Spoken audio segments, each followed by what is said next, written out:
फोनच्या रिंगने अभिषेकच्या मिसेसला जाग आली. तिने घड्याळाकडे पाहिलं. सकाळचे 6 वाजले होते. एवढ्या सकाळी सकाळी, ते सुद्धा रविवारी, कोणी फोन केला असा विचार करत तिने फोन उचलला. हॅलो हॅलो अभि. तिने महेशचा आवाज ओळखला. अरे महेश, अभि झोपला आहे अजून. उठव ना त्याला जरा, अर्जंट. हो हो थांब. तिने अभिला जागं केलं.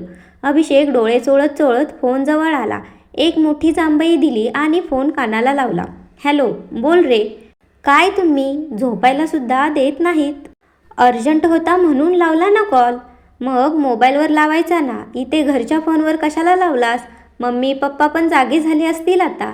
अरे माणसा, मोबाईल चेक कर जरा. बंद आहे म्हणून लावला इथे.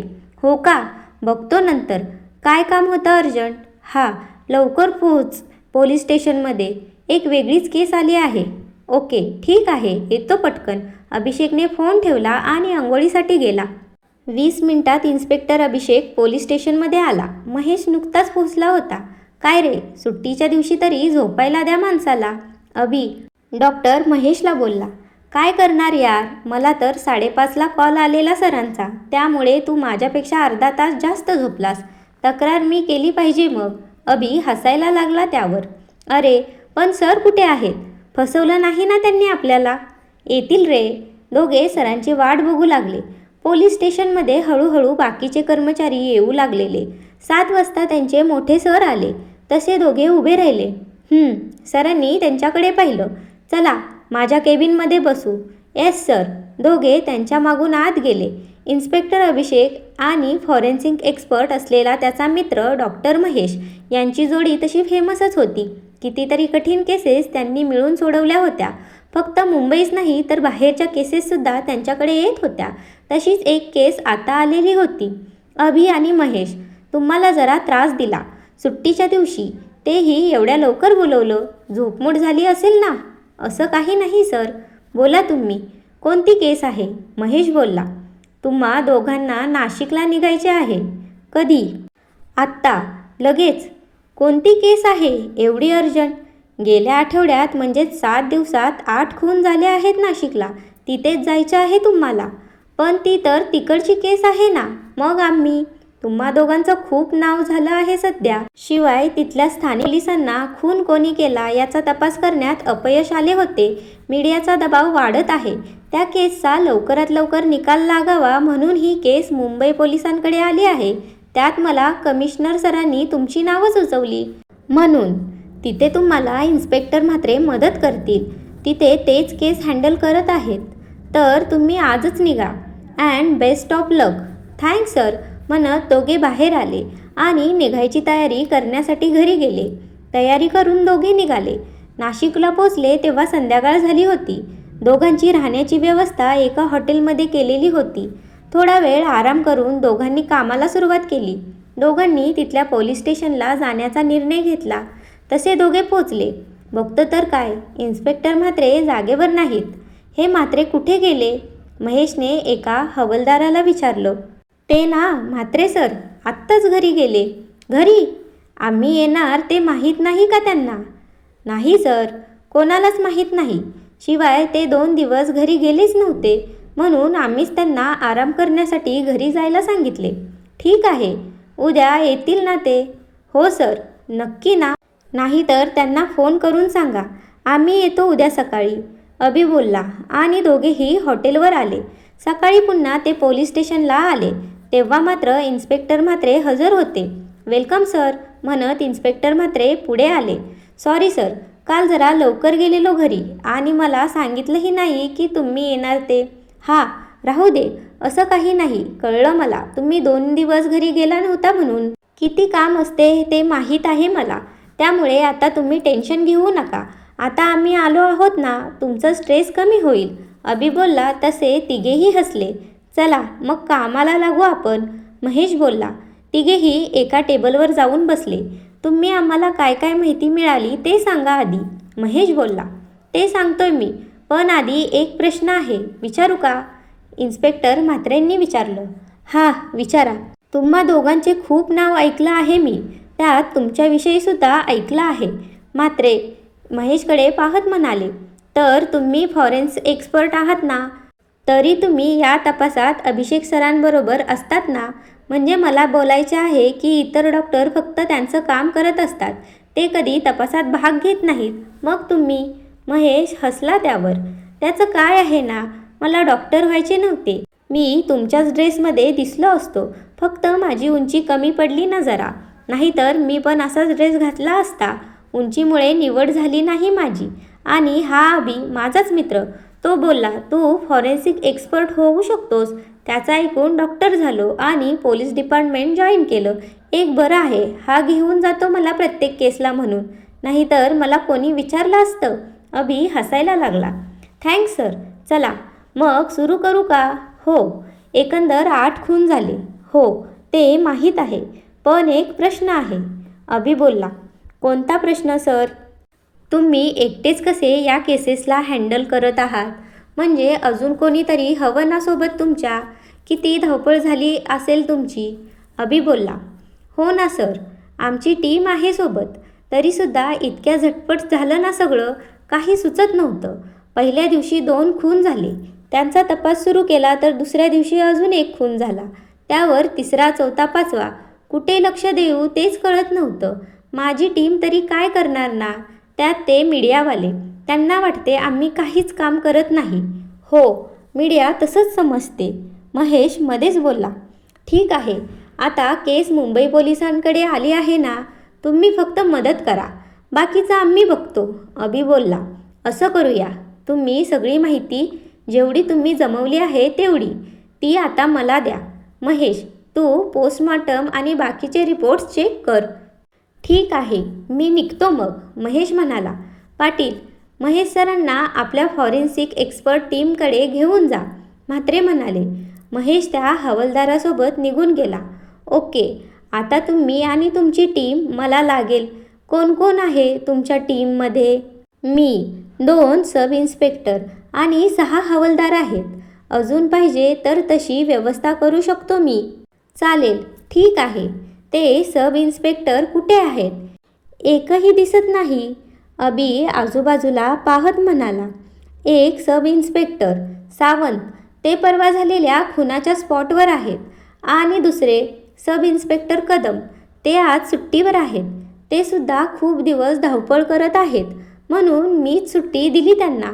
ठीक आहे, उद्या बोलवून घ्या त्यांना. मी आज सगळ्या केसेसची स्टडी करतो. महेश ते रिपोर्ट्स घेऊन येईल. तुम्ही उद्याची तयारी करा. उद्या सकाळी आपण पहिल्या स्पॉटवर जाऊ. Okay sir. आणि सगळे पेपर्स, फोटो घेऊन अभि हॉटेलवर आला. थोड्या वेळाने महेश बाकीचे रिपोर्ट्स घेऊन रूमवर आला. दोघे ते पेपर्स, माहिती वाचू लागले. बरेच फोटो काढले होते, त्यावरून एक नजर टाकली. खूप वेळाने महेश बोलला. या सगळ्यांमध्ये एक नातं होतं, माहीत आहे का तुला? नाही. म्हात्रे तसं काही बोलला नाही. विसरला असेल, मे बी. असेल, किंवा त्याला माहीत नसेल. सांग, काय ते? हे 8 जण नातेवाईक होते. म्हणजे एक संपूर्ण कुटुंब आहे हे. सविस्तर सांग जरा महेश. हे सगळे रिपोर्ट्स बघ. आणि म्हात्रेंनी सुद्धा ती माहिती जमवली असेल बघ. त्यांच्या नावावरून सुद्धा कळेल तुला. पवार कुटुंब आहे ते. हो, बरोबर बोललास तू. अभि ते पेपर्स बघत म्हणाला. अजून काही माहिती मिळाली का तुला त्या पोस्टमॉर्टम रिपोर्टवरून? नाही रे, अजून पूर्ण वाचले नाहीत मी. वाचून सांगतो तुला, महेश म्हणाला. तरी काय अंदाज आहे? अंदाज म्हणजे एकाच कुटुंबाचे आहेत सगळे. असेल काहीतरी. कोणाला बदला वगैरे घ्यायचा असेल, नाहीतर कोण कशाला मारेल ना. अभि विचार करत म्हणाला. ठीक आहे, मग उद्या सकाळी पहिल्या ठिकाणी जाऊ. तिथे जाऊन काही माहिती मिळू शकते. तू पण बघ जरा त्या रिपोर्ट्समध्ये काय मिळते का. महेश त्याच्या रूममध्ये निघून गेला. अभि रात्री उशिरापर्यंत ते केस पेपर्स वाचत होता. सकाळी ठरल्याप्रमाणे महेश आणि अभि पोलीस स्टेशनमध्ये आले. अभिने सांगितल्याप्रमाणे सगळी टीम तयार होती. सगळे हजर होते, फक्त सब इन्स्पेक्टर कदम सोडून. अभिच्या लक्षात आलं ते. अभिने सगळ्यांवर एक नजर टाकली. म्हात्रे, आता पहिल्या स्पॉटवर जाऊ, चला. तसे सगळे निघाले. 2 गाड्यांमध्ये बसले सगळे. गाडी सुरू करणार इतक्यात सब इन्स्पेक्टर कदम धावत धावत आले. सॉरी सर, उशीर झाला. अभिने त्यांच्याकडे एकदा पाहिलं. लवकर आलात तुम्ही, चला बसा पटकन गाडीत. अभि जरा रागातच बोलला. कदम गाडीत बसले आणि दोन्ही गाड्या निघाल्या पहिल्या खुनाच्या जागी. ती जागा सील केलेली होती. एका मोठ्या सोसायटीमध्ये ती रूम होती. अभि सगळीकडे बघत होता. अभि, मी बाहेर चौकशी करतो. शेजारी वॉचमॅनकडे महेश म्हणाला. अभिने होकारार्थी मान हलवली आणि म्हात्रेला हाक मारली. म्हात्रे, या पुढे. तसे इन्स्पेक्टर म्हात्रे पुढे आले. Yes sir. काय काय सापडले इथे तुम्हाला? हा सर, 2 मृतदेह, मिस्टर अँड मिसेस पवार. दोघांचा कोणत्या तरी धारदार हत्याराने खून झाला. कोणतं हत्यार? सॉरी सर, सापडलं नाही ते. आरोपी बरोबर घेऊन गेला असेल. पुढे सांगा. फिंगरप्रिंट्स मिळाले. मिळाले? हा, म्हणजे 5 जणांचे फिंगरप्रिंट्स आहेत. त्यातले 2 या दोघांचे आहेत, पवारांचे. उरलेले 3 पैकी एक आरोपीचा असू शकतो. किती वाजता झालं हे सगळं?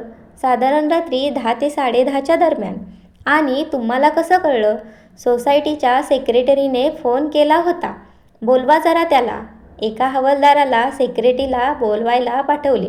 अभि त्या रूमच्या बाल्कनीत आला. 5वा मजला. खाली वाकून पाहिलं त्याने. महेश होता खाली वॉचमॅनबरोबर बोलत. आजूबाजूला नजर फिरवली. उंची तर आहे या बाल्कनीपर्यंत. शिवाय इथपर्यंत चढून येणं सोपं नाही. अभि विचार करत होता. थोड्या वेळाने सेक्रेटरी आला. नमस्कार सर. त्याने बाहेरूनच नमस्कार केला. या, आत या. अभिने बाल्कनीत बोलावून घेतलं त्यांना. मी शेजाऱ्यांशी चौकशी केली. ते म्हणतात की कोणाचाच आवाज झाला नाही. या रूम काय साऊंड प्रूफ आहेत का? तसं काही नाही. तरी देखील त्यांना कसलाच आवाज आला नाही का ते मलाही कळत नाही. ठीक आहे. बरं, तुम्हाला कसं कळलं हे? कचरा गोळा करणारा रघु आहे ना, त्याला कळलं पहिलं हे. त्यानंतर त्याने मला येऊन सांगितलं हे. तुम्ही जाऊ शकता. बाहेरच थांबा आणि त्या रघुला बोलवून घ्या. रघु आला थोड्या वेळाने. तोपर्यंत महेश आलेला वर. हा रघु, काय झालं ते सांग न घाबरता. हा सर, त्या दिवशी मी कचरा गोळा करत करत इकडे आलो. यांचा कचऱ्याचा डब्बा आधीच बाहेर ठेवलेला असतो. दोघेच जण. कचरा कमीच असतो. त्या दिवशी डब्बा दिसला नाही बाहेर म्हणून दरवाजाची बेल वाजवली मी. 3-4दा वाजवली. दरवाजा वाजवला तर उघडाच होता. तेव्हा जरा विचित्र वाटलं. सेक्रेटरी साहेबांना सांगितलं लगेच. तेव्हा आत गेलो आम्ही तर या दोघांना. रघु थांबला बोलता बोलता. कळलं पुढे काय ते. तू जा बाहेर. रघु बाहेर गेला आणि अभि. महेश बोलू लागले. काय माहिती मिळाली तुला महेश? अभिने विचारलं. शेजारी बोलतात आवाज आला नाही. ते जरा बघावं लागेल. पुन्हा सोसायटीमध्ये बऱ्याच ठिकाणी CCTV कॅमेरे आहेत. त्यातून कोण कोण इथे आलेलं ते कळेल. महेशने माहिती पुरवली. तेवढ्यात खालून फोन आला. हा, येतो खाली, अभि म्हणाला आणि महेशला घेऊन खाली निघाला. खुनाच्या दिवशी रात्री ज्यांची ड्युटी होती त्यांना बोलवलं होतं मी. तो आला आहे खाली. अभिने महेशला सांगितलं. सलाम साहेब. हां, ठीक आहे. त्या दिवशी रात्री कोण आलेलं आहे का लक्षात? हो साहेब, आम्ही ते लिहून ठेवतो ना. कोण आलेलं, कोणाकडे आलेलं, जरा बघून सांगता का मला? हो साहेब. त्याने ते रजिस्टर उघडलं. रात्री 10 नंतर कोण आलेलं पवारांकडे? 10 नंतर पवारांकडे काय? या सोसायटीमध्येच एंट्री नाही कुणाला. अभि महेशकडे बघू लागला. हा, पण 9 वाजता एक जण आलेला पवारांकडे. अभि चमकला. कोण? नाव वगैरे? मंदार देशपांडे. तोच आलेला 9 वाजता. त्याला बघितलंस का नीट तू? ओळखशील त्याला? हो साहेब, चांगलाच लक्षात राहिला तो. तो कसा? त्याने गेटसमोरच गाडी पार्क केलेली ना साहेब, म्हणून जरा आवाज चढला होता. का? गाडी आत पार्क करू शकत नाही का? आहे ना साहेब, पण गेटसमोर कोणी गाडी लावते का सांगा मला. मग मला बाकीच्या लोकांचा ओरडा मिळाला असता म्हणून ओरडलो त्याला. मग पुढे काय? गाडी मागे घेऊन गेला कुठेतरी आणि आला परत. ओके, थेट वरती पवारांकडे गेला का? हो, आणि 10-15ला निघून गेला. छान माहिती दिलीत तुम्ही. आता एक काम करा, त्याचं वर्णन सांगा, त्याचं चित्र काढता येईल मग, आणि त्या गाडीचे सुद्धा वर्णन सांगा. सांगतो, पण गाडी तर तिथे बाहेरच उभी आहे रस्त्यावर. काय? अभिला आश्चर्य वाटलं. तसे ते सगळे गाडीजवळ आले. ही कार आहे का? हो साहेब, हीच. ठीक आहे, तुम्ही पोलीस स्टेशनमध्ये जा, त्याचं स्केच बनवा आणि म्हात्रे या गाडीची तपासणी करा. फिंगरप्रिंट्स वगैरे मिळतायत का ते बघा, आणि गाडी कोणाच्या नावावर आहे ते चेक करा. म्हात्रे लगेच कामाला लागले. आणखी माहिती गोळा करून महेश अभे हॉटेलच्या रूमवर आले. तोपर्यंत मंदार देशपांडेचे केस तयार झालेले होते. CCTVचे फुटेज म्हात्रे घेऊन येणार होता. महेश पुन्हा पोस्टमॉर्टमचे रिपोर्ट वाचत बसला होता. शेजाऱ्यांना आवाज कसा गेला नाही ते कळलं मला, महेश म्हणाला. ते जागीच नसतील त्यांना मारलं तेव्हा. म्हणजे पोस्टमॉर्टममध्ये आहे. 8ही डेड बॉडीमध्ये गुंगीचे औषध होतं. त्यामुळे आरोपीने त्यांना आधी बेशुद्ध केलं, त्यानंतर खून केला, महेश म्हणाला. पण एक गोष्ट, गाडी ठेवून कसा जाऊ शकतो तो? मे बी घाईघाईत गाडी टाकून पळून गेला असेल तो. असेलही, पण याला शोधायचं कुठे आता? अभि स्केच बघत म्हणाला. इतक्यात म्हात्रे आले. Good evening sir. या म्हात्रे, बसा. म्हात्रे शेजारी बसले. सर, ते व्हिडिओ भेटले आहेत. चालू करू का? हो, करूया. पण आधी सांगा, ती गाडी गेला आठवडाभर तिथेच होती. तुम्हाला एकदाही वाटलं नाही की ती कोणाची आहे ते चेक करू? सर, वेळच नाही मिळाला आम्हाला, कारण लगेच दुसऱ्या दिवशी सकाळी दुसरा खून झालेला ना. मग कदमांना इथे ठेवून मी नवीन स्पॉटवर गेलेलो. ठीक आहे, तो व्हिडिओ चालू करा. ते तिघेही हा व्हिडिओ काळजीपूर्वक बघू लागले. पॉज करा म्हात्रे जरा. महेशने केस समोर धरलं. चेहरा एकदम क्लिअर दिसतो. स्केचशी मिळता जुळता. उंची साधारण 6 फूट किंवा जरा जास्त. अंगाने धाडधकट, दणकट शरीरयष्टी. साधारण पोशाख आणि हातात एक ब्रीफकेस. अगदी बरोबर वर्णन केलं. अभिने सगळं ऐकून घेतलं. म्हात्रे, चालू करा व्हिडिओ. बघू किती वाजता तो बाहेर गेला ते. तेही बरोबर होतं वॉचमॅनचं. रात्री 10:15 तो सोसायटी बाहेर गेला. व्हिडिओ संपला. म्हात्रे, गाडीबद्दल काय माहिती? हो सर, गाडी रेंटवर घेतलेली. त्यांचा पत्ता मिळाला आम्हाला. गाडी मंदार देशपांडे यांच्या नावावर घेतली होती. गाडी रेंटवर घेताना दिलेला पत्ता आणि फोन नंबर खोटा आहे तेही कळलं आम्हाला. गाडीत काही फिंगरप्रिंट्स मिळाले. त्यातला एक पवारांच्या घरी मिळालेल्या फिंगरप्रिंट्सबरोबर जुळतात. म्हणजे ते त्या आरोपीचे असतील. सगळेच थोडा वेळ शांत बसले. ओके, माझ्या डोक्यात काही आलं आहे, अभि बोलला. बोल महेश. म्हात्रे, त्या सावंत आणि कदम दोघांना आत बोलवून घ्या लगेच. Yes sir. म्हात्रे त्यांना कॉल लावायला निघून गेले. मला वाटते ना महेश, तो आरोपी हा त्यांच्या ओळखीचाच असणार, अभि म्हणाला. असं का? बघ ना, तो सोसायटीमध्ये 9 वाजता आला आणि 10:15 बाहेर गेला. 1.25 तास. कोणी अनोळखी व्यक्ती 1.25 तास कोणाच्या घरात बसून राहू शकत नाही ना. शिवाय त्याला खूनच करायचा होता तर ते 5 मिनिटाचं काम. जास्तीत जास्त 10 मिनिटे पकडू. 1.25 तास कशाला बसून राहील त्यांच्याकडे, अभि म्हणाला. पॉईंट आहे तुझ्या बोलण्यात. तोपर्यंत सावंत आणि कदम आले. हा कदम, तुम्ही एक काम करा. उरलेल्या 6 खुनांच्या ठिकाणी त्या खुनाच्या वेळेत कोण कोण आलेलं त्यांचे आय विटनेसेस असतील तर त्या व्यक्तीला कोणी पाहिलं असेल तर त्यांचे स्केच तयार करा. इकडे कार सापडली तसं काही मिळतंय का ते बघा. CCTV व्हिडिओ असतील तर तेही गोळा करा. कळलं ना तुम्हाला काय काय करायचं ते? कदमांनी मान डोलवली. सावंत, तुम्ही या सगळ्या कुटुंबाची माहिती काढा. यांचे शेवटचे कॉल कोणाला गेलेले, कोणाचे कॉल आलेले, त्यांचे कोणी नातेवाईक आहेत का अजून ते चेक करा. असतील तर त्यांचेही फिंगरप्रिंट्स गोळा करा. पुढे उपयोगी पडतील. जमलं तर फोटोसुद्धा काढून ठेवा.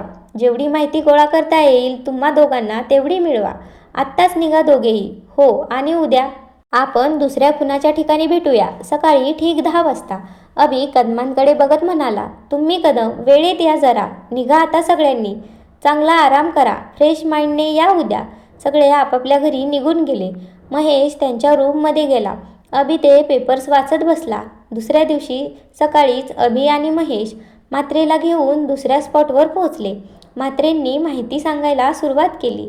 सुरेश पवार हा त्या दोघांचा मुलगा. ओके, ओके, आईवडिलांनंतर मुलाला मारलं. पुढे? सकाळी साधारण 11:30 वाजता मला या खुनाची माहिती मिळाली. तसा लगेच पोहोचलो मी. खून साधारण सकाळी 9 ते 9:30च्या दरम्यान झाला. या हॉटेलच्या मालकाने मला कॉल केलेला. आणि फिंगरप्रिंट्स वगैरे? हो सर, मिळाले आहेत. मग ते काल सापडलेल्या सॅम्पलबरोबर मॅच होतात का ते बघा. अभि आजूबाजूला बघू लागला. म्हात्रे, ते कदम आले नाहीत का? अभिने विचारलं. आहेत ना सर, तो तर सकाळी 9 वाजताच हजर झालेला इथे. खाली सिक्युरिटीसोबत आहे तो. ठीक आहे महेश, तू बघ जरा इथे काय मिळते ते. मी खाली जाऊन येतो. अभि खाली सिक्युरिटी गार्डजवळ आला. त्या दिवशी कोण होतं इथे? अभिने विचारलं. हा सर, मी होतो. सकाळची ड्युटी होती माझी. खून झालेल्या दिवशी सकाळी 8:30 ते 9च्या दरम्यान कोण कोण आलेलं ते सांगू शकता का तुम्ही? ते नाही सांगू शकत सर, कारण हे हॉटेल आहे ना, सकाळपासून लोक येत असतात. एकच चेहरा सांगू शकत नाही असा. तेही बरोबर आहे याचं. एवढ्या लोकांचे चेहरे तो तरी कसा लक्षात ठेवणार? अभि मनातल्या मनात बोलला. आमच्या CCTVमध्ये कोणी आला असेल तर ते कळेल तुम्हाला सर. आणि रिसेप्शनवर त्यांची एंट्री असेल, तिथे नाव द्यावं लागते. तुमचं काय एवढंच काम आहे का? गेट उघडा आणि बंद करा. अभि जरा नाराजीच्या स्वरात बोलला. नाही सर, इकडे येणाऱ्या गाड्यांची पार्किंग करून घेतो ना आम्ही. तेच तर पाहिजे होतं ना अभिला.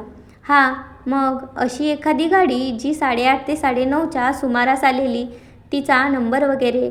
हां, लिस्ट बघून सांगतो. वॉचमॅन लिस्ट बघू लागला. हां सर, 4 गाड्या आलेल्या, ह्या बघा. त्यांचे नंबर आणि कोण गाडी घेऊन आलेलं त्यांची नावं. अभिने नंबर आणि नावं चेक केली. त्यात एक नाव होते, मंदार देशपांडे. कदम, हा गाडीचा नंबर नीट लिहून घ्या आणि कोणाच्या नावावर आहे ते लगेच चेक करा. हो सर. कदमांनी नंबर लिहून घेतला आणि तडक निघाले. अभि आता हॉटेलच्या रिसेप्शनवर आला. हा म्हात्रे, जरा मॅनेजरला बोलवा. मी इकडेच आहे रिसेप्शनवर. त्याला घेऊन या इथे. म्हात्रे निघून गेले. हा तर, तुम्ही होता तिथे त्या दिवशी. नाव काय तुमचं? अभिने रिसेप्शनवर आलेल्या मुलीला विचारलं. माझं नाव संयुक्ता. मीच होते त्या दिवशी इथे. छान. त्या दिवशी कोणी मंदार देशपांडे नावाचा व्यक्ती आलेला अशी नोंद असेल ना? हो सर, आहे. गुड. त्याचा चेहरा लक्षात आहे का तुमच्या? हो ना, चांगलाच लक्षात राहिला. आणि तो कसा काय? म्हणजे इतकी लोक येतात इथे, त्याचा चेहरा कसा आठवतो तुला? भांडण. मी सकाळी 8:30ला येते इथे. त्या दिवशीसुद्धा वेळेत आली आणि तोच पहिला आलेला. त्या पवार सरांकडे आलेला. एवढ्या सकाळी सकाळी, झोपेची वेळ, त्यात हा माणूस मागे लागलेला. त्यांना फोन लावून द्या, अर्जंट भेटायचे आहे. सारखं सारखं तेच. मी त्यांना बोलले की ते झोपले आहेत. काही मेसेज असेल तर मला सांगा, मी नंतर सांगते. तरी तेच. शेवटी मॅनेजर सरांनी त्याची समजूत काढली. ओके ओके, तुम्ही थोड्या वेळाने पोलीस स्टेशनला या, स्केच काढू आपण त्याचं. मॅनेजर आले. काही प्रश्न नाही विचारत, फक्त त्या दिवशी काय झालं ते सांगा. त्यांनी बरीच माहिती सांगितली आहे. मंदार देशपांडेचं काय झालं ते सांगा. त्यांना पवार सरांना भेटायचे होते, त्यामुळे हिचं आणि त्यांचं भांडण झालं होतं. पवार सर आमच्या हॉटेलमध्ये वरचेवर येत असतात राहायला. त्यांचं घर आहे ना, मग इथे त्यांच्या मीटिंग्स असल्या की ते एक दिवस आधी येथे येऊन राहतात. आमच्या हॉटेलच्या कॉन्फरन्स रूममध्येच त्यांच्या मीटिंग चालू असतात. साधारण 5-6 वर्ष झाली असतील. त्यांना ओळखतो मी, त्यामुळे त्यांच्या सवयी माहीत आहेत इथल्या सगळ्यांना. सकाळी 9:30ला जागे होतात ते, आणि हा मनुष्य 8:30ला आला होता. मग पुढे? मला वाटलं काही अर्जंट काम असेल म्हणून मी पवार सरांना फोन लावला. ते सुद्धा वैतागले होते. पण काही बिझनेसचे काम असेल म्हणून त्यांनी मला रूममध्ये पाठवायला सांगितलं. मग तो किती वाजता गेला? सकाळी 9:20ची वेळ आहे सर या लिस्टमध्ये. अभि विचार करू लागला. CCTV चालू आहेत ना, त्यांचे व्हिडिओ लवकरात लवकर पाठवून द्या. म्हात्रे, ते व्हिडिओ घेऊन पोलीस स्टेशनला या. अभि आता वर रूमवर आला. महेश तिथेच तपासणी करत होता. काय रे महेश, काय सापडलं का? तसं काही नाही. फिंगरप्रिंट्स तर घेतले आहेत आधीच. बाकी काही सामानाची उलटापालट केलेली नाही. चोरीचं प्रकरण नाही. यावेळी त्याने गुंगीचे औषध असलेले काही देऊन त्याला मारलं. अभि पुन्हा विचार करू लागला. थोड्या वेळाने सगळेच निघाले. तिसऱ्या खुनाच्या ठिकाणी अर्ध्या तासाने पोचले. तिथे पुन्हा एक सोसायटी, लहानशी होती, 2च इमारती. त्यातल्या एका इमारतीत सुरेश पवारांचे काका राहायचे. त्यांनाही तसंच मारलं होतं. त्या इमारतीत आत जाणार तर कदम पुढे आले आणि म्हणाले, सर, वॉचमॅन सांगत होता की एक बाईक ज्या ठिकाणी खून झाला तेव्हापासून उभी आहे बाहेर. कुठे? सगळेच बाहेर आले. वॉचमॅन होता सोबत. गेटपासून थोड्याच अंतरावर ती बाईक उभी होती. अभि निरखून बघत होता. कोणी आलंच नाही इतके दिवस बाईक घेऊन जायला. नाही साहेब, तो इतने दिन इधर है बाईक, किसने कंप्लेंट नहीं की? अभि रागातच बोलला. तेव्हा वॉचमॅन थोडा घाबरला. इधर इतना पार्किंग होता है, मुझे लगा कोई भूल गया होगा. अभि अजूनच रागातच होता. कदम, जप्त करा गाडी, कोणाची आहे ते बघा. आणि सगळे पुन्हा सोसायटीमध्ये आले. कदमांनी गाडी जप्त करून एका हवालदाराला माहिती गोळा करण्यासाठी पाठवलं. मात्र त्या हॉटेलवर थांबलेले म्हणून कदमांनी माहिती सांगायला सुरुवात केली. सकाळी कॉल आलेला पोलीस स्टेशनला 10 वाजता. हो, खून साधारण सकाळी 7 ते 8 दरम्यान झालेला. यांच्या मिसेस त्या कुठे आहेत? त्या 2 वर्षापूर्वी वारल्या. ठीक आहे. काही सापडलं का इथे? तसं काही विशेष नाही. फिंगरप्रिंट सापडले. आणि हो, वॉचमॅनजवळ काही माहिती आहे महत्त्वाची. महेशला काही मिळते का ते बघायला सांगून अभि खाली आला. तोपर्यंत सोसायटीचा सेक्रेटरी खाली आलेला. वॉचमॅन समोर उभा होता. तुमच्या सोसायटीमध्ये कोणीही बाहेरची व्यक्ती कधीही येऊ शकतं का? तसं नाही सर, सेक्रेटरी म्हणाला. मग खून काय सोसायटीमधल्या लोकांपैकी कोणी केला आहे का? अभि बोलला तसा सेक्रेटरी गप्प झाला. नहीं साहब, वो सर ने ही बताया था. वॉचमॅन मध्येच बोलला. क्या बताया था? पवारांनी मला आदल्याच रात्री सांगितलं होतं की उद्या सकाळी कोणीतरी भेटायला येणार आहे. तो आला की लगेच त्याला माझ्याकडे पाठवा. सेक्रेटरी म्हणाला. हाँ साहब, वो आया था. ये देखो, उसका नाम लिखा है इस रजिस्टर बुक में. अभिने नाव पाहिलं. पुन्हा मंदार देशपांडे. येण्याची वेळ सकाळी 6:30, जाण्याची वेळ 7:45. तुम्ही पाहिलंत का त्याला? अभिने सेक्रेटरीला विचारलं. नाही, पण याने बघितलं त्याला. शिवाय CCTV कॅमेरे आहेत ना, त्यात सुद्धा दिसेल तो. अभिने वॉचमॅनकडे पाहिलं. हाँ साहब, याद है मुझे. और वो दूध वाले को भी याद होगा. अभिच्या चेहऱ्यावर प्रश्नचिन्ह. क्यों? ऐसे क्यों? वो जल्दी में था ना, तो दूध वाले को टकरा गया था. सारा दूध गिर गया था. ओके कदम, या वॉचमॅन आणि त्या दूधवाल्याला घेऊन त्याचं स्केच बनवा. महेश तोपर्यंत खाली आलेला. अभि, वरती सगळं आहे तसंच, बाकीच्या घरी सापडलं तसं. फक्त 2 कप मिळाले आहेत चहाचे. ते घेतले आहेत मी टेस्टिंगसाठी. चालेल. त्याने घड्याळात पाहितले. संध्याकाळचे 5 वाजतले होते. महेश पण दमला होता. अभिने हॉटेलवर जाण्याचा निर्णय घेतला. कदम, तुम्ही सगळी माहिती गोळा करून माझ्या हॉटेलच्या रूमवर पाठवा. आणि हो, म्हात्रे आणि सावंतांना तेच सांगा. व्हिडिओ, कागदपत्र जे काही असेल ते सगळं मला रूमवर पाठवा. आज मीटिंग नको. अभि म्हणाला. काय झालं सर, तब्येत ठीक आहे का? कदमांनी विचारलं. हां, जरा डोकं जड झालं आहे. जाऊन झोपतो आता. उद्या सकाळी नवीन स्पॉटवर भेटू. म्हात्रेंना इन्पोर्ट करा. असं म्हणत अभि आणि महेश हॉटेलच्या रूमवर आले. थोड्या वेळाने म्हात्रे आणि सावंत व्हिडिओ आणि इतर काही कागद घेऊन आले. ते तसंच ठेवून अभि आज लवकर झोपला. दुसऱ्या दिवशी सकाळी लवकर जाग आली त्याला. तसाच उठून ते पेपर्स, ते स्केचेस बघू लागला. थोड्या वेळाने तयारी करून पुढच्या खुनाच्या ठिकाणी पोचला. महेश आधीच आलेला. सोबत बाकीची टीम होती. अभिषेक निरीक्षण करू लागला. बंगला, 4ही बाजूंना भिंती, साधारण 4 फूट तरी उंच असेल. त्यावरून कोणालाही जाणे शक्य आहे. आजूबाजूला इतर बंगलेस, पण हा जरा मोठा, 2 मजली. 2 गेट, एक मागच्या बाजूला. वॉचमॅनला बोलावून घेतलं. शेजारच्या बंगल्यातील लोकांना बोलावून घेतलं. चौकशी सुरू झाली.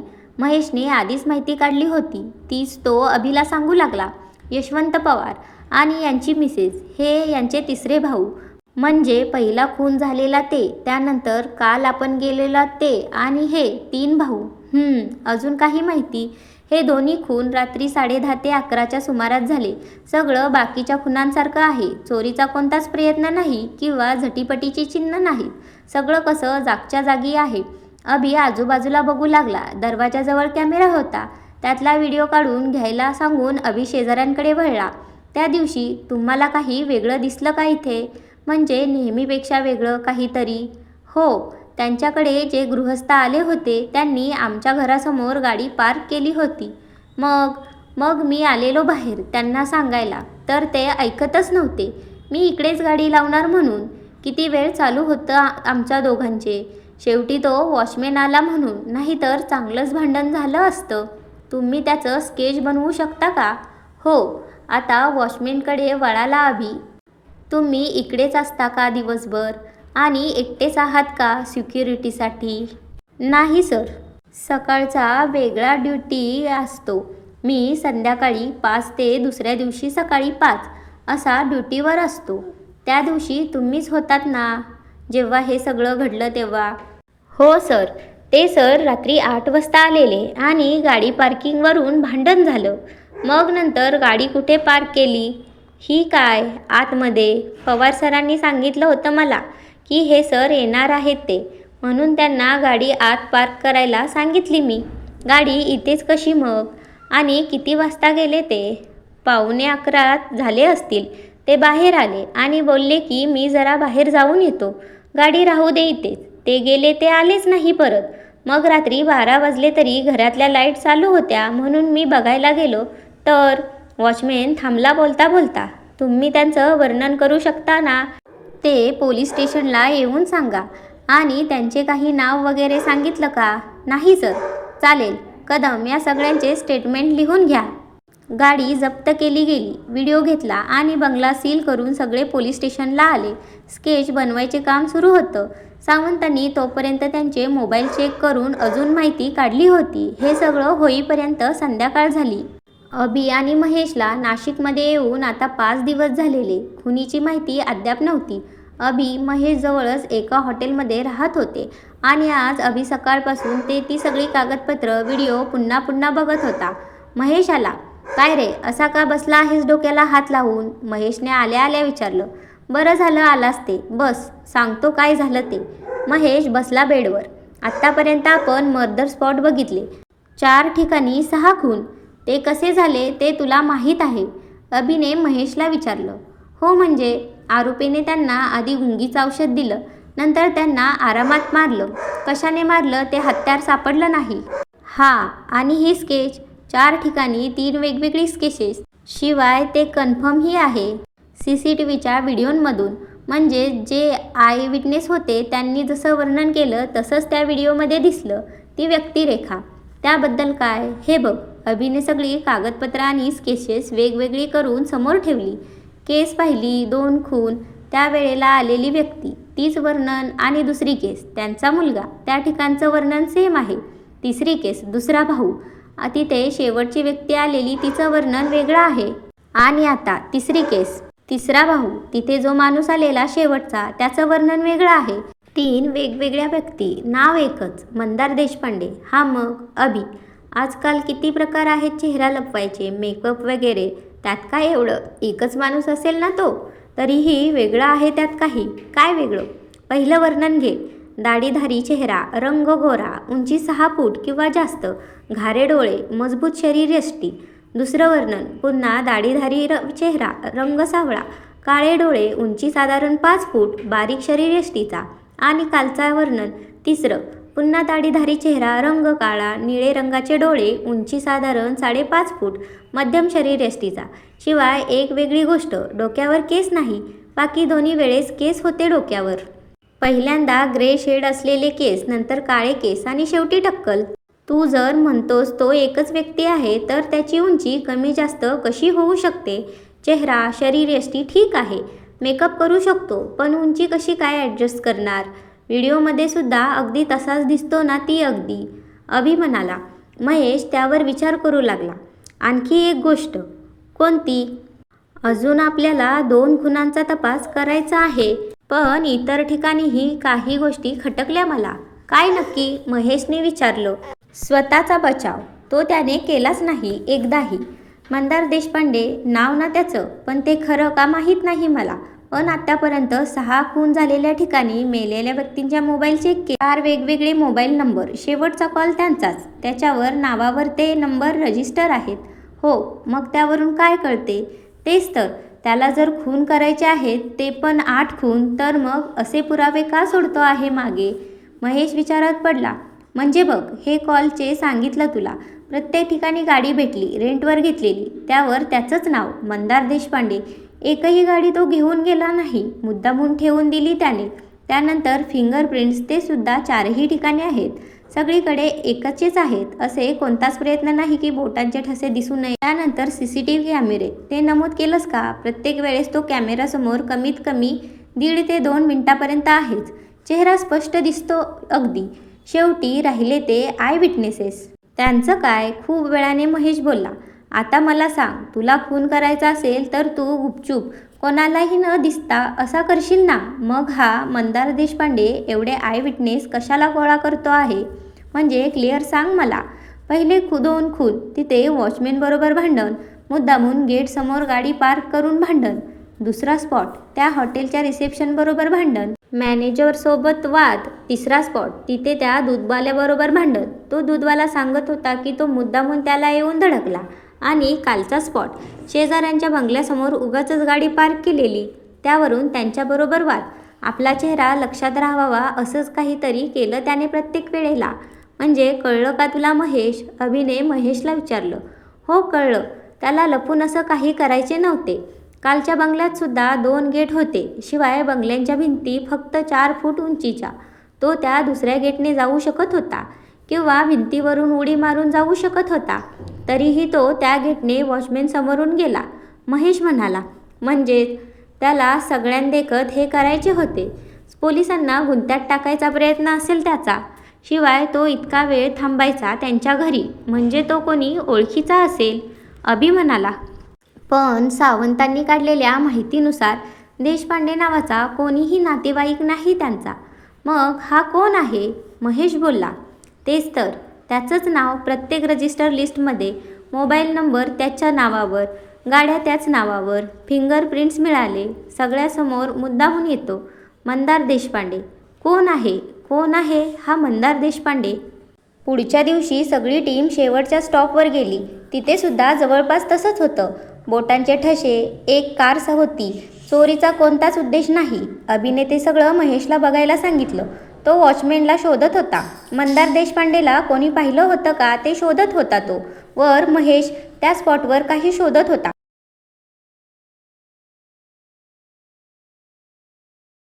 इन्स्पेक्टर मात्र खाली अभिसोबत होता. म्हणून सब इन्स्पेक्टर कदम महेशला माहिती सांगत होते. हे यशवंत पवार म्हणजे कालच्या स्पॉटचे त्यांचा मुलगा आणि सून. महेश ऐकतच सगळीकडे बघत होता. मोठी सोसायटी होती. एकंदर 3 गेट होते सोसायटीला. प्रत्येक गेटसमोर वॉचमॅन होता. 3 गेटमुळे इन्स्पेक्टर अभिषेकच जरा गोंधळला. त्याने रात्रीच्या वॉचमॅनला बोलवून घेतलं होतं. तसे ते सगळे आलेले होते. शिवाय सोसायटीचा सेक्रेटरीही हजर झाला होता. रात्री झाले ना खून, त्यावेळी कोणी आलेलं का? अभिने तिन्ही वॉचमॅनला विचारलं. हा सर. त्यावेळी म्हणजे 9 वाजता एक जण आलेला. अभिने लगेच तिने केसेस मागवली. त्यातला एक वॉचमॅननं ओळखलं. हा सर, हाच आलेला. आणि किती वाजता गेला ते माहीत नाही मला. म्हणजे आम्ही ती नोंद करत नाही ना. असं का? सर, इथे 3 गेट आहेत. आलेले पाहुणे कोणत्याही गेटने बाहेर जातात. मग आमचीच पंचायत होते, म्हणून ती नोंद नाही करत. ओके. आणि काही सांगू शकता का? हां, त्याच्या हातात एक छोटी बॅग होती. जरा घाईतच होता तो. मग तुम्ही असं डायरेक्ट आत सोडलं का कोणालाही? नाही सर, आम्ही आधी कॉल करतो. ज्या घरी पाहुण्यांना जायचे असते, जर त्यांनी सांगितलं तरच आम्ही त्यांना वर सोडतो. इकडेही सांगितलं का तुम्हाला त्यांनी? हो, मीच सांगितलं की मंदार देशपांडे आले आहेत. तर ते बोलले की लगेच पाठवून दे वर. अभि पुन्हा विचारात पडला. सगळे पोलीस स्टेशनला आले. सर्व स्पॉट बघून झालेले होते आता. जे काही पुरावे मिळाले होते ते सर्व समोर होते. तरी महेश काहीतरी शोधत होता. अजून थोडा वेळ पोलीस स्टेशनमध्ये बसून महेश, अभि हॉटेलच्या रूमवर आले. अभि अजून विचारात होता. महेश त्याच्याकडे बघत होता. कसला विचार चालू आहे एवढा? हां, हो, मला वाटते काहीतरी मिसिंग आहे. काय नक्की ते आठवत नाही. अभि पुन्हा सगळं पाहू लागला. अचानक अभि ओरडला. अरे हो, आपण बाकी सगळीकडे चेक केलं, पण सुरेश पवार त्यांच्या घरी तर चेकच केलं नाही आपण काही, कारण तो तर हॉटेलवर होता ना. त्याची माहिती अपूर्ण. त्याच्या घरी जावले पाहिजे, तिथे काही मिळते का ते पाहू, अभि बोलला. हां, उद्या जाऊया सकाळी, महेश जरा त्रासिक आवाजात म्हणाला. काय रे, अभिने विचारलं.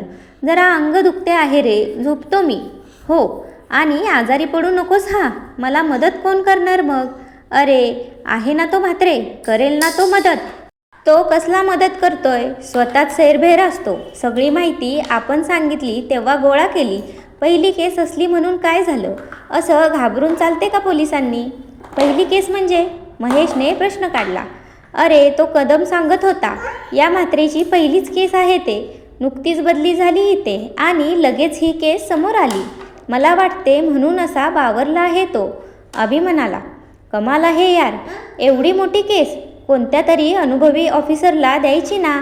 म्हणून तर त्याला अजून कळत नाही कोणत्या प्रसंगाला काय करायचे ते. महेश बोलला. जाऊ देते, तू झोप जा आणि उद्या तयार राहा.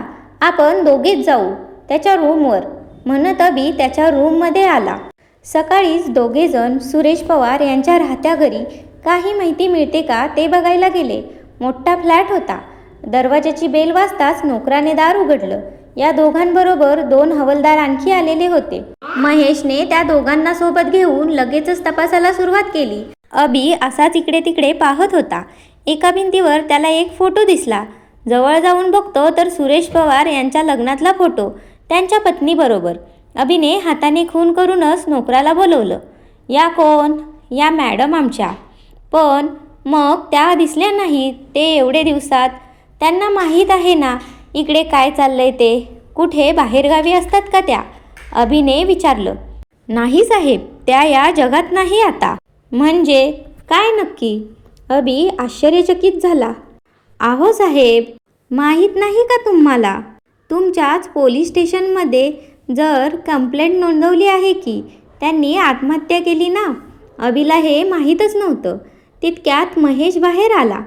काय झालं अभि? महेशने अभिला टेन्शनमध्ये बघून विचारलं. अरे याचं लग्न झालेलं. हो, ते कळलं मला. आत फोटो सापडले काही. हा, मग त्याच्या बायकोने आत्महत्या केलेली ते कळलं का तुला? महेशने नाकारार्थी मान हलवली. तेच तर. आणि हा सांगतो की आपल्याच पोलीस स्टेशनमध्ये कंप्लेंट नोंदवली आहे. म्हात्रे कुठे काय बोलला याबाबत आपल्याला? अभि म्हणाला. हा म्हात्रे पण ना, काय करावं याचं कळत नाही. महेशही बोलला शेवटी. साहेब मी बोलू का? एका हवालदाराने मध्येच तोंड उघडलं. बोल, अभि म्हणाला. म्हात्रे सर तर आत्ताच रुजू झाले आहेत ना, त्यामुळे त्यांना माहिती नसेल या केसची. हा, मग कोणीतरी हँडल करत असेल ना ही केस? हो सर, आधीचे सर होते ना त्यांच्याकडे होती ही केस. सावंत सरांना माहिती आहे ते. अभिला राग आला होता, त्याने दाखवला नाही तो. ठीक आहे, चला पोलीस स्टेशनमध्ये, तिकडे बघू काय ते. तसे सगळे निघाले. पोलीस स्टेशनमध्ये आले तर इन्स्पेक्टर म्हात्रे आणि सब इन्स्पेक्टर कदम दोघेही नव्हते. ते बघून अभिचा पारा अजून चढला. सब इन्स्पेक्टर सावंत जेवढे जागेवर होते. सावंत केबिनमध्ये या लवकर, अभि जरा रागातच म्हणाला.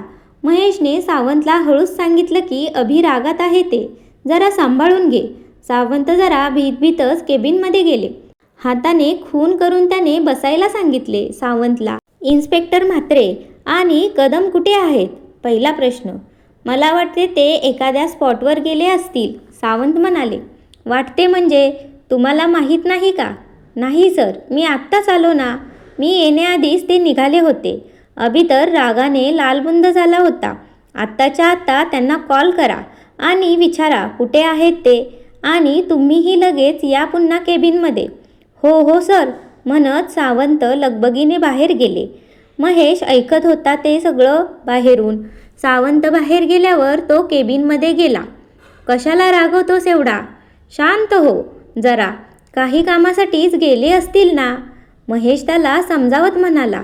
हो ठीक आहे, पण कुणालाच माहीत नाही कुठे आहेत ते दोघे.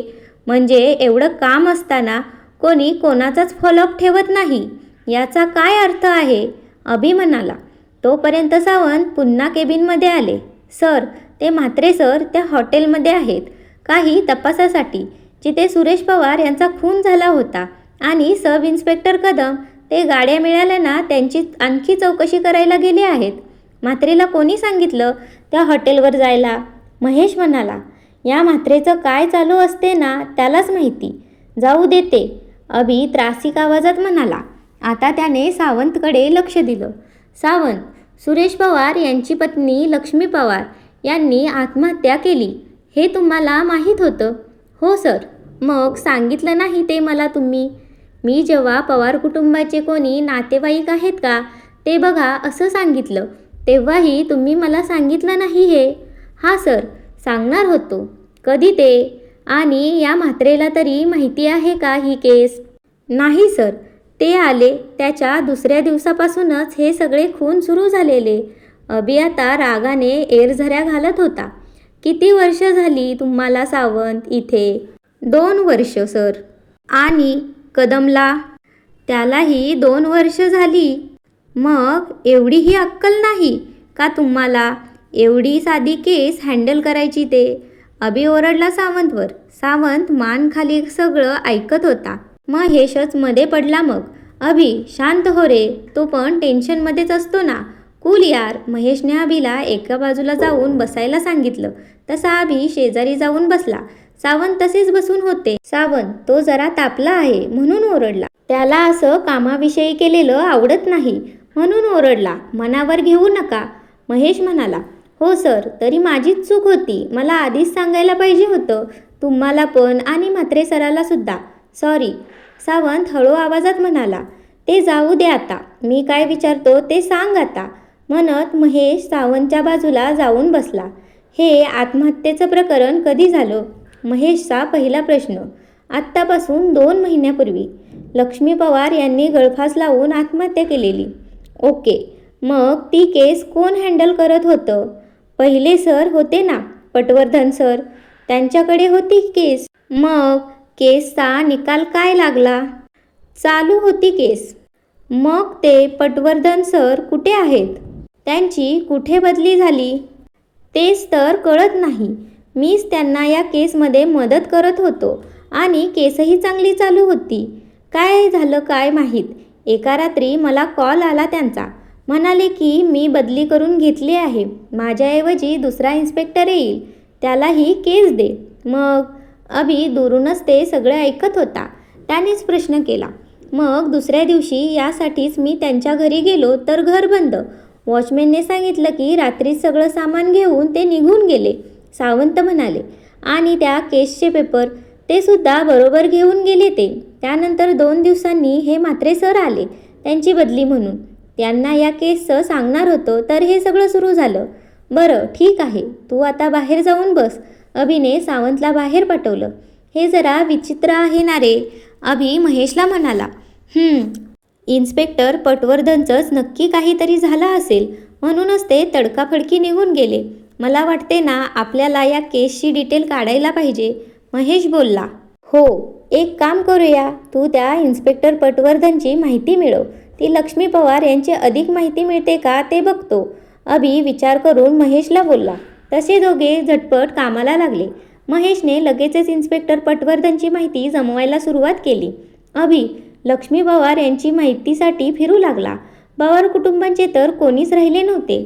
त्यामुळे लक्ष्मी पवार बाबत माहिती मिळवणे कठीणच होते. बाकी सर्व टीमला अभिने त्या खुनांच्या स्पॉटवर लक्ष केंद्रित करायला सांगितले होते. तसंही ते केस पुढे जाण्यास काहीच नव्हते हातात. त्यामुळे अभिसुद्धा महेशला मदत करायला लागला. प्रथम ते त्याच्या राहत्या घरी गेले. सोबत सब इन्स्पेक्टर सावंत होतेच. सगळे त्यांच्या घरी पोहोचले. तुम्ही किती वर्ष एकत्र काम केलं, तुम्ही आणि पटवर्धनांनी?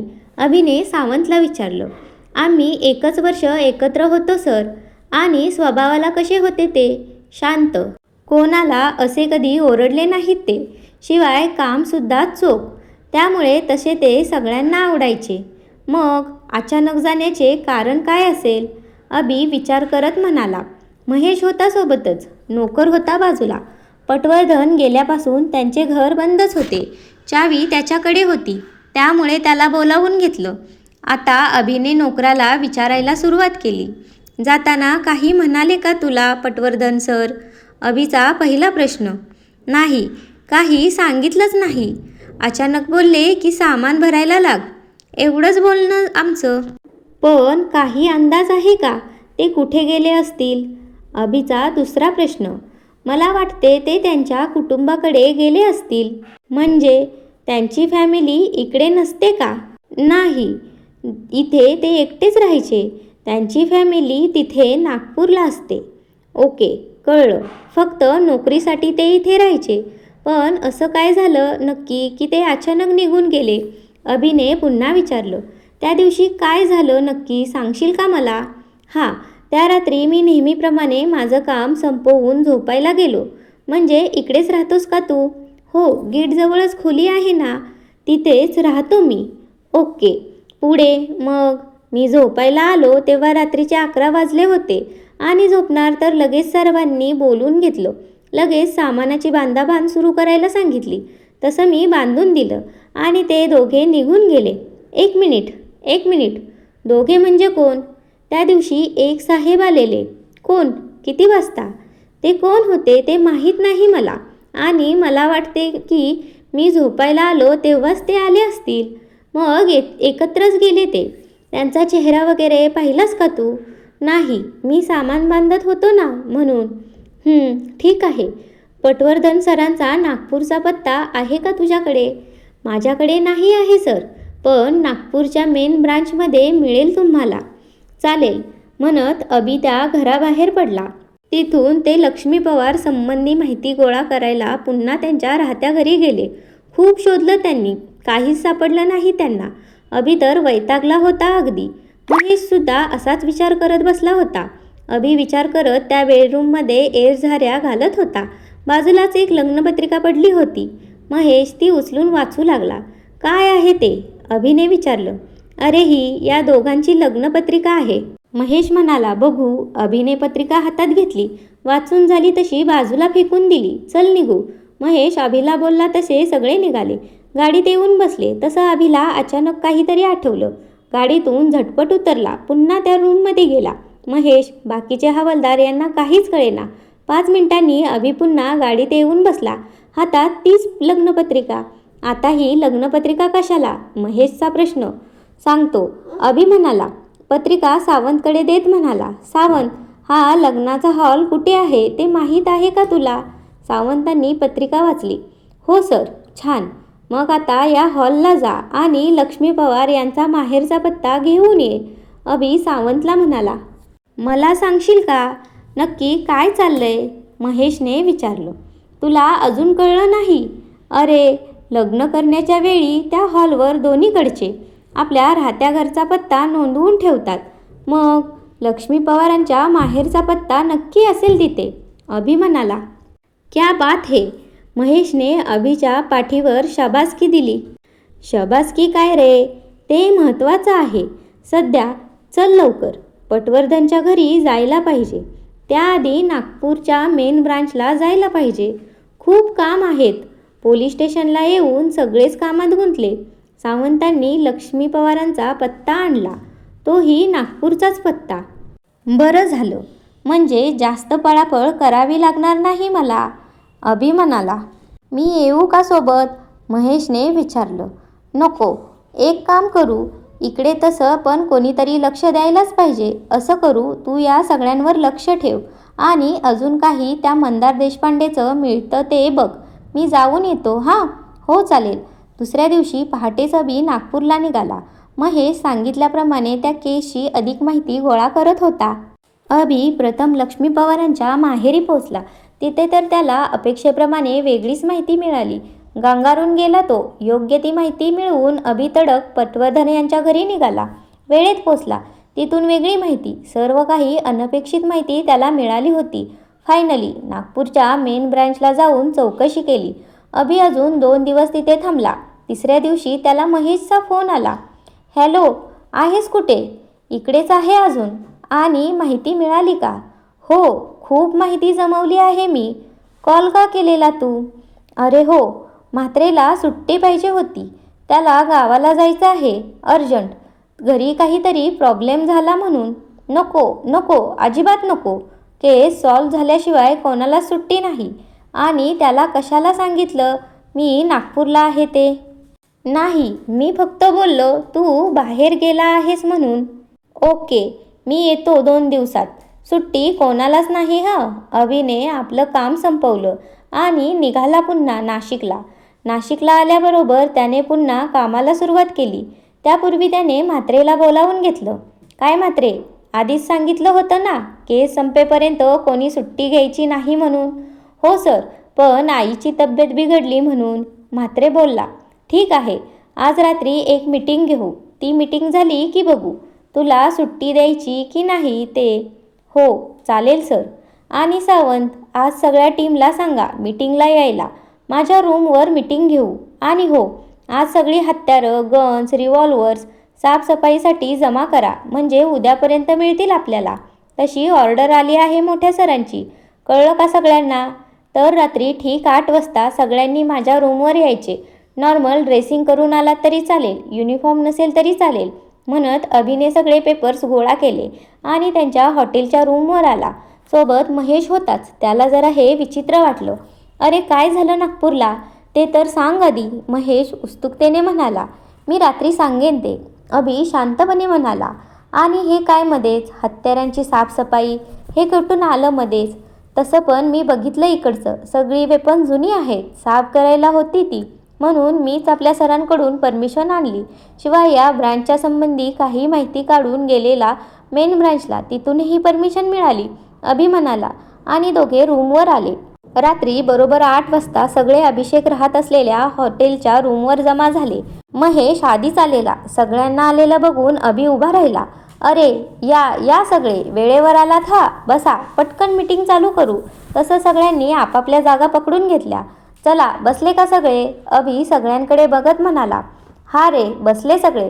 तू मीटिंग चालू कर आणि आधी सांग काय माहिती मिळाली ते. महेश वैतागत म्हणाला. हो रे, कूल डाऊन, सांगतो रे. अभि सब इन्स्पेक्टर सावंतकडे बघत म्हणाला. सावंत, आता पहिल्यापासून सुरू करू. तू सांगतोस का माहिती? हो सर, सांगतो, सावंत म्हणाला.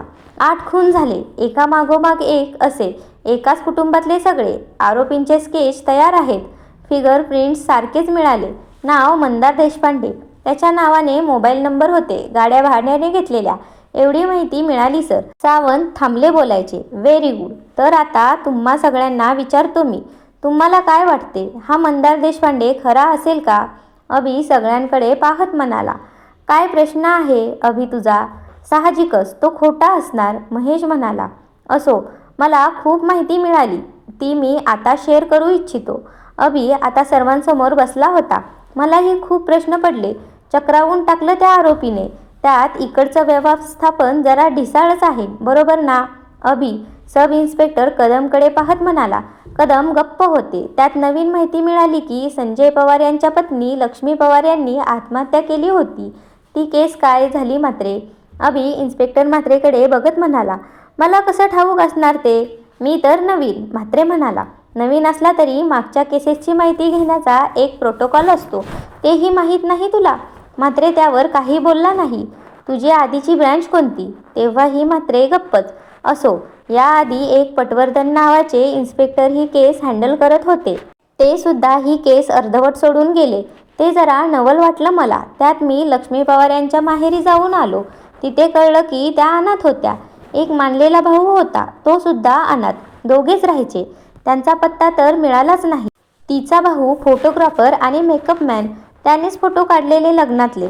काय करावे तेच कळत नव्हतं, अभि सांगत होता. सगळेच लक्ष देऊन ऐकत होते. फक्त कदमांची चलबिचल चालू होती. ते अभिच्या नजरेतून सुटलं नाही. काय झालं कदम? काही नाही, जरा अस्वस्थ वाटते आहे, कदम म्हणाले. अचानक? काय झालं नक्की? माहीत नाही सर. घाबरू नकोस, आपल्याकडे डॉक्टर आहेत. महेश, बघ जरा त्याला, अभि म्हणाला. नको सर, ठीक आहे, तुम्ही सुरू करा तुमचं, कदम घाम पुसत म्हणाला. शुअर ना? अभिने विचारले. हो, कदम म्हणाले. तर मी पटवर्धनच्या घरी गेलो, तर तिथे कळलं की ते घरी पोचलेच नाहीत. तिकडेच गडबड वाटली मला. मी लगेचच नागपूरच्या मेन ब्रांचला गाठली. तेव्हा तिथे सगळी माहिती मिळाली. अभिने आता सगळे पेपर्स वगैरे बाजूला ठेवले आणि दरवाजासमोर जाऊन उभा राहिला. रूमचा दरवाजा बंद केला आणि म्हणाला, सगळ्यांना मंदार देशपांडे माहीत असेल. 3 वर्णन आहेत ना त्यांची. आत्तापर्यंत सगळ्यांना त्याचं वर्णन पाठ झालं असेल ना. सगळेच हो म्हणाले. सगळ्यांना तो खोटा आहे असंच वाटत असेल ना. तर मी सांगतो आता, मंदार देशपांडे नावाचा व्यक्ती ॲक्च्युली अस्तित्वात आहे. अभि म्हणाला, काय? महेश मोठ्याने ओरडला. हो, नागपूरला लक्ष्मी पवारांची माहिती काढताना मला ही माहिती मिळाली. पण हा मंदार देशपांडे वेगळाच आहे. त्याचा या खुनांशी काही एक संबंध नाही. मंदार हा पवार कुटुंबाचा वकील आहे. त्यानेच तर ते लग्न लावून दिलं होतं. आता तो दिल्लीला आहे. त्याला या खुनाविषयी काही माहितीच नाही. मी त्याला सांगितलं तसा तो लगेचच मला भेटायला आला. आरोपीने त्याचं नाव वापरून खून केले. अभिने पूर्ण माहिती सांगितली. असं होय, खरंच ग्रेट आहे तो खुनी. मानलं पाहिजे त्याला. पण आता पुढे काय? महेशने प्रश्न केला. पुढे म्हणजे कळलंच नाही तुम्हाला? मंदार देशपांडे नावाचा व्यक्ती आहे. पण म्हात्रे नावाचा कोणी व्यक्तीच नाही इकडे अस्तित्वात. यावर सगळे चक्रावून इन्स्पेक्टर म्हात्रेकडे बघू लागले. काय सर, मस्करी करता काय गरिबाची? म्हात्रे हसत हसत उभा राहिला. अभिसुद्धा हसू लागला. तसे सगळेच हसू लागले. तू पण ना अभि? एवढं सिरियस वातावरण झालेलं. मस्करी कसली करतोस? महेश म्हणाला. अरे असंच, जरा रिलॅक्स केलं सगळ्यांना. अभिने म्हात्रेला खाली बसायला सांगितलं. चला पुन्हा केसकडे येऊ. नागपूर मेन ब्रांचला गेलो तेव्हा कळलं की पटवर्धनची ट्रान्सफर झालीच नाही आणि इकडे नाशिकला आल्यावर कन्फर्म केलं मी ते. जर इन्स्पेक्टर पटवर्धनची ट्रान्सफर झालीच नाही तर मग म्हात्रे बदली इन्स्पेक्टर म्हणून कसा येऊ शकतो? ते ऐकून म्हात्रे पटकन उभा राहिला आणि पळू लागला. अभिने चपळाई करून त्याला घट्ट पकडलं. पकडा रे याला, अभि ओरडला.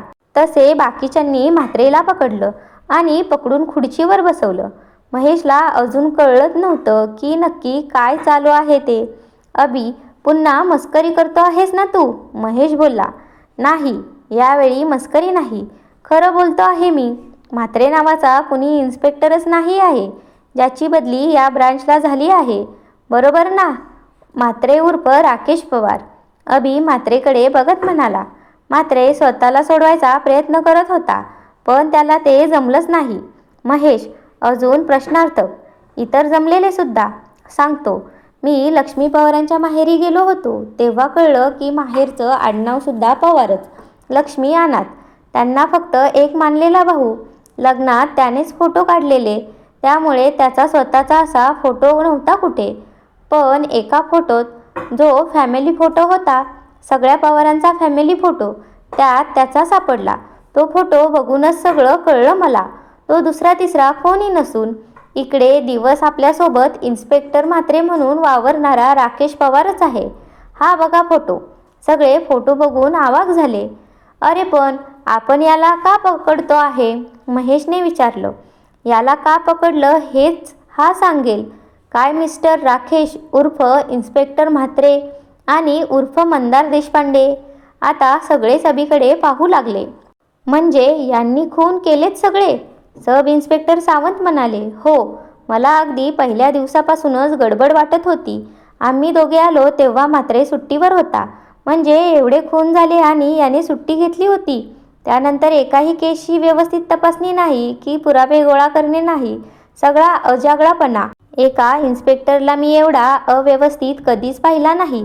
त्या दिवशी कोणालाही न विचारता हॉटेलवर चौकशी करायला गेलेला तेव्हाच ॲक्च्युली फसला हा. कारण मीच सांगितलं होतं की कोणालाच माझ्या परमिशनशिवाय त्या रूममध्ये सोडू नये.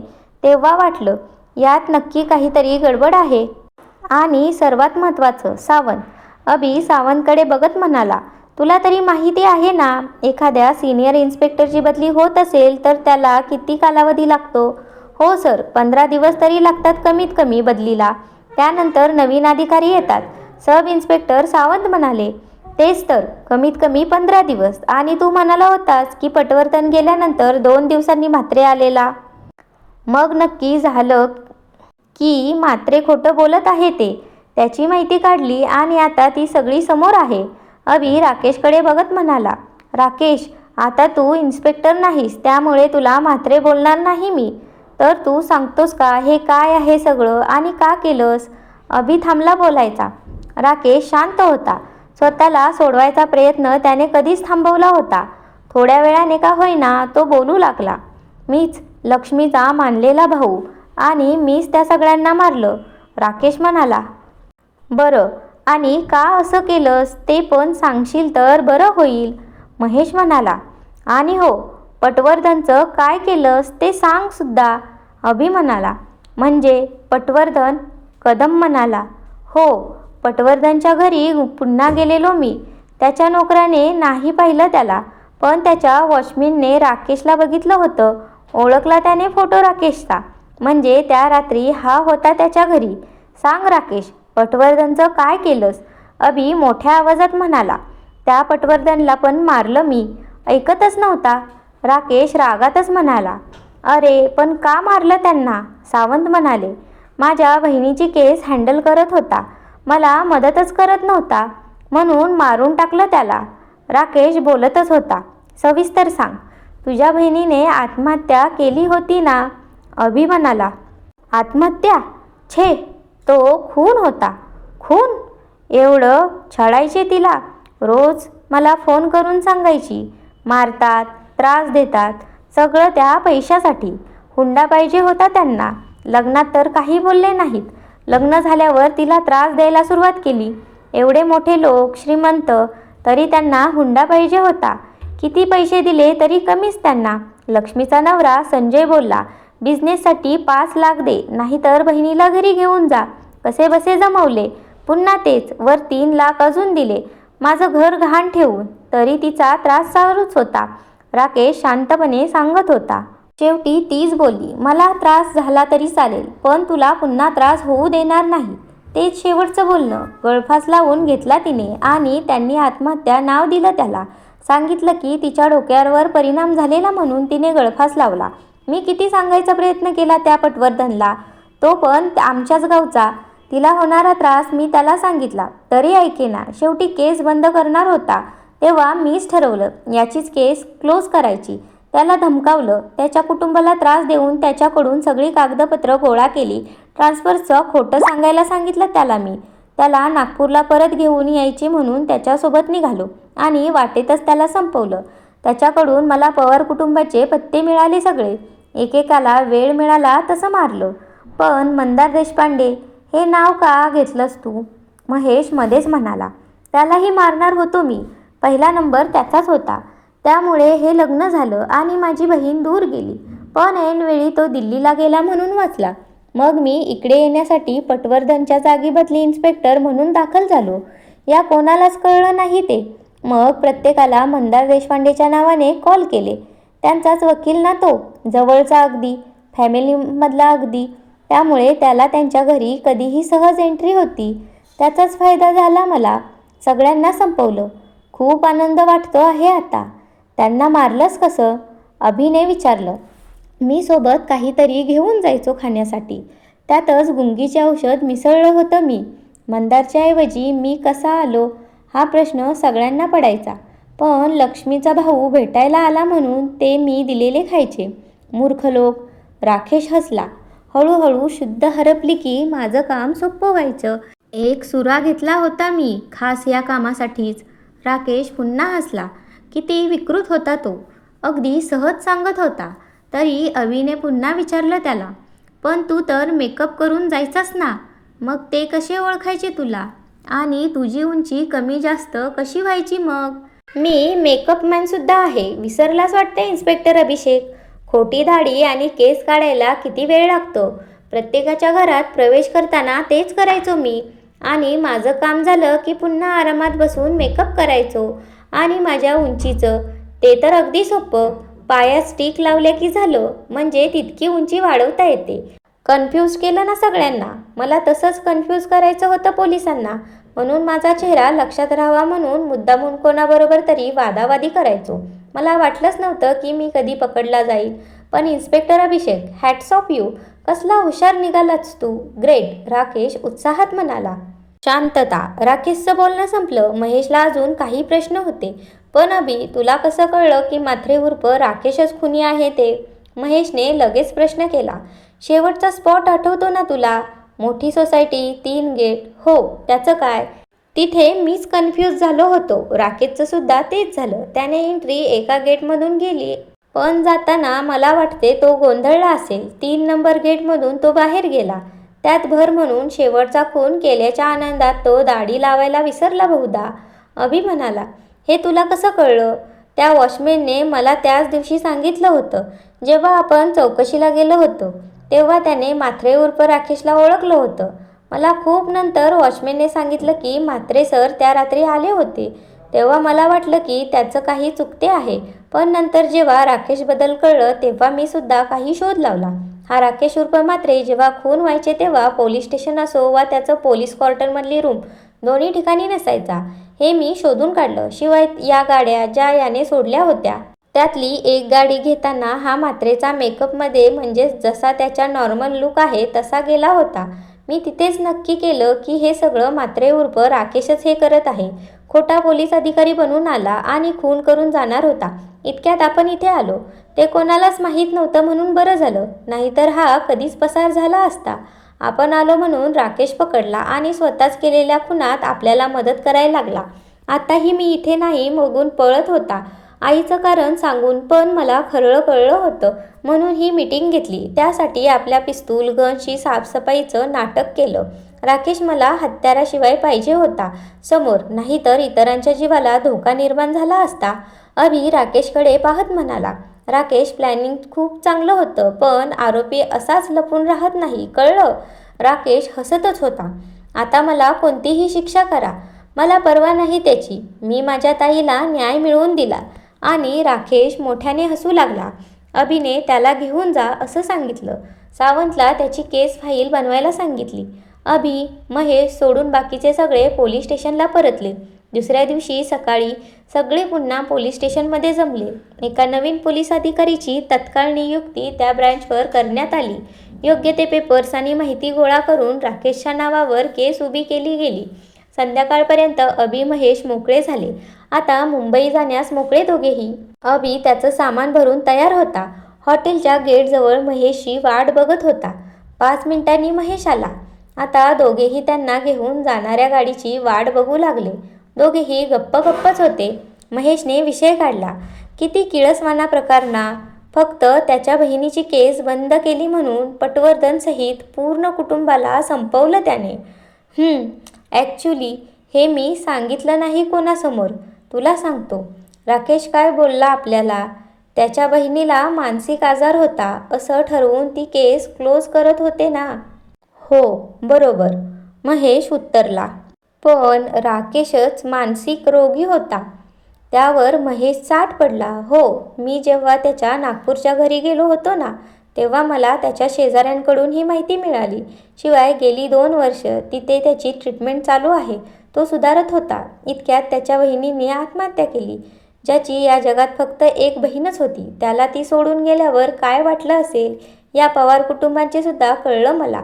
राकेशने किती पैसे दिले होते त्यांना हुंडा म्हणून. मग त्यांचा हा राग स्वाभाविकच होता. फक्त मार्ग चुकीचा निवडला त्याने. पटवर्धनचं वाईट वाटते. हकनाक त्याचा बळी गेला यात. अभिने बोलणं पूर्ण केलं. हो, हुंडाबळी अशाच असतात. दोन्ही घर उद्ध्वस्त होतात, महेश म्हणाला. इतक्यात गाडी आली. चलो, खूप डोकं फिरवलं याने. प्लॅनिंग मस्त होती ना? अभि गाडीत बसत म्हणाला. प्लॅनिंग परफेक्ट होती, पण तुझ्यासमोर कसं चालणार त्याचं?